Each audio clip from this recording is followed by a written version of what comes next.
Beautiful teammates, welcome back to my channel, and this is the part 3 of how to make this beautiful notch lapel kimono jacket. So we are done with the front, with the back piece, and this is the front piece.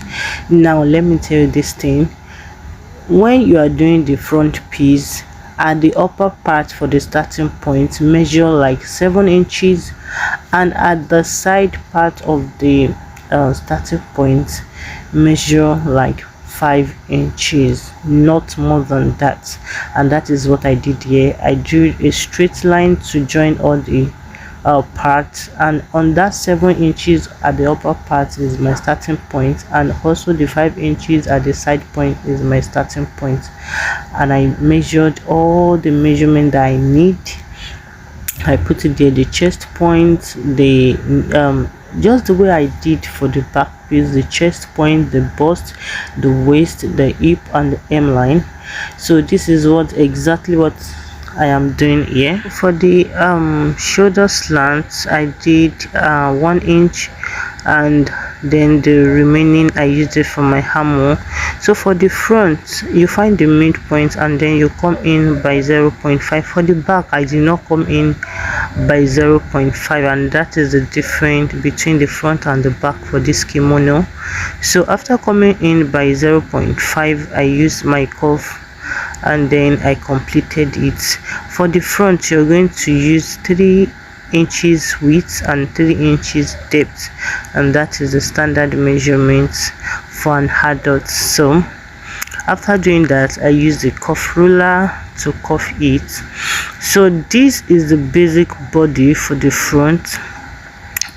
Before we input the dart, before we input the lapel, and before we input the collar. So I'm going to do a separate video for how to do the lapel and also how to do the collar. Now another difference between the front and the back is at your hip line.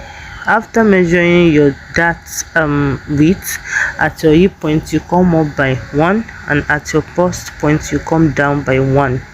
So, and that is how you're going to do the measurements. I mean your dart.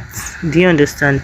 You just draw a straight line all together, but when you want to draw your dart, you start from the 1 inch down the bust point like that, and 1 inch up the hip line, and then you input your ½ inch dart allowance to both sides.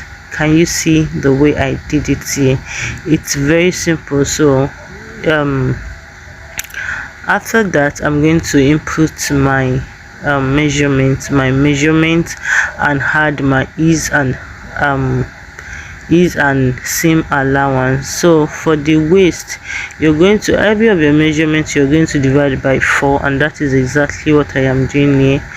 After dividing it by 4, I'm going to put it there, and then I will replace the dart, the 1 inch dart, and also the 1 inch seam and ease allowance, and that is exactly what I did there. So the same measurement I have on my hip line, I'm going to transfer it down to my hemline, and that is fine like that.